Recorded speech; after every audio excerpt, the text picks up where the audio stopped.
Alright, Coughlan made a little bit of a video response to me. Said a few things. First, he points out that I call people racist. I've clarified this multiple times. Yes, I have called people racist. That was wrong of me. And in fact, in my video, I forget which one, but if you watch all of my videos talking about racism, quote unquote, I say yes, I did call people racist in the past.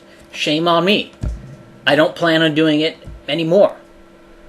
I fully intend not to do it anymore, right?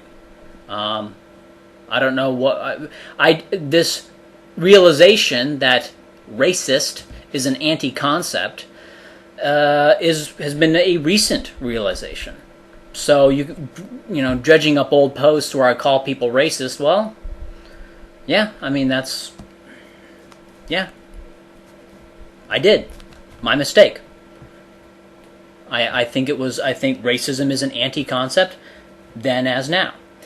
And also what Coughlan is missing is that I did not say that anyone using the term racist is being dishonest in their use of it. Okay? They could be, like me, just dumb, right? And just not knowing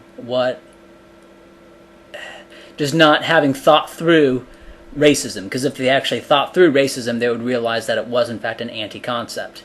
Okay, so the title of my video was not "Anyone who uses the term racism is dishonest." Okay, that's not what the title was, and that's not what I was saying.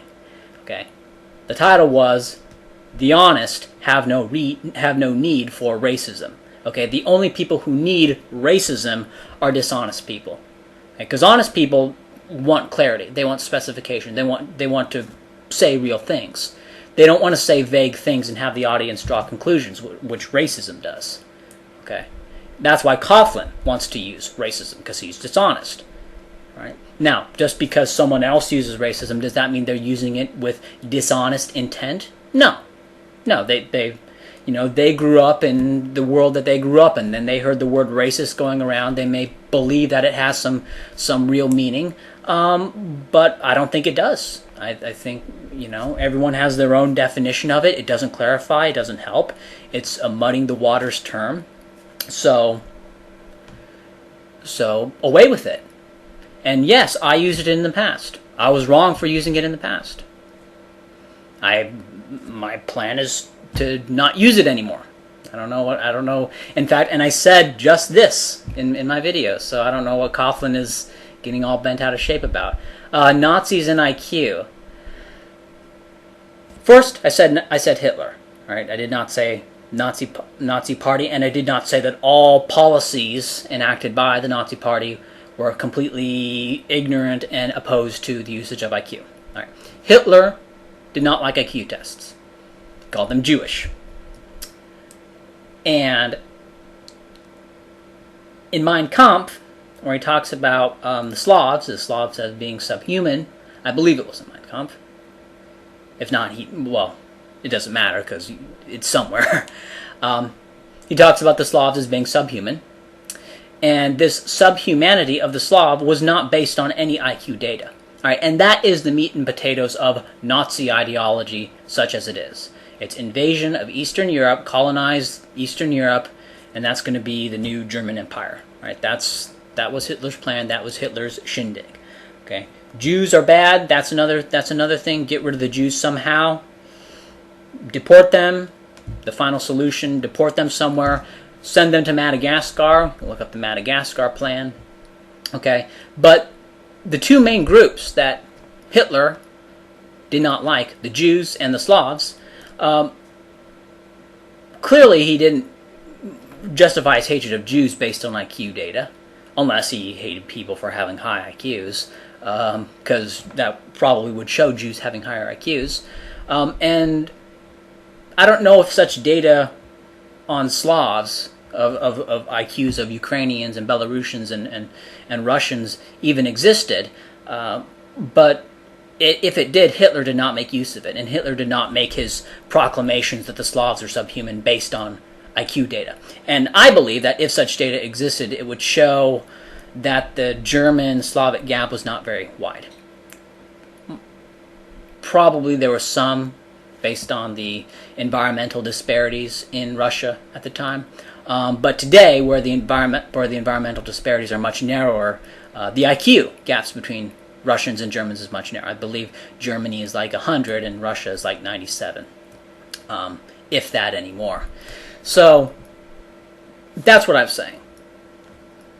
Hitler's modus was not based on IQ.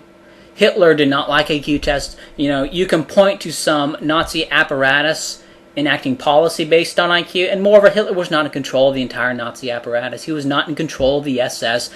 He wasn't even in control of the army, right?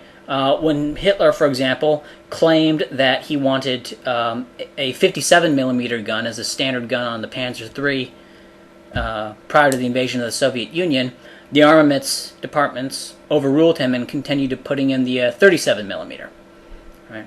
And that was a disaster. The 37mm sucked, and it was not worth the cost saving. Another thing, well, there's lots of examples of Hitler not being in control of the army in entirety, and several instances where Hitler's advice was better than the views of the generals. Also several instances where his advice was worse than the views of the generals. This idea that Hitler all of Hitler's decisions were bad is wrong, and I believe it's just because what you had is you had kind of a perfect storm at the time. Is you had the everyone hated Hitler at the end of World War II. So the generals all come in and say, well, all the good stuff, all the successful campaigns, that was done in spite of Hitler's meddling. Right? And the Allies were all too eager to believe that and write that down as common currency. The Soviets were eager to demonize Hitler and call Hitler stupid. Okay, all the military successes were done in spite of Hitler. Right? When Hitler was actually instrumental in getting sickle stroke adopted. If the army had their way, they would not have gone through the Ardennes. They would have gone up into the Netherlands and straight down, headlong into the French and British forces, and it would have been like World War I. But Hitler did not come up with sickle stroke. Manstein came up with sickle stroke. But if Hitler had not pushed it, it would not have been adopted. And that was so basically we can look at sickle stroke, which was, you know, going through the Ardennes, that cut off half the Western Allied army in 1940. That was Hitler's doing. That was Hitler and Manstein were responsible for that, and basically in opposition to the rest of the army. I'm getting off topic.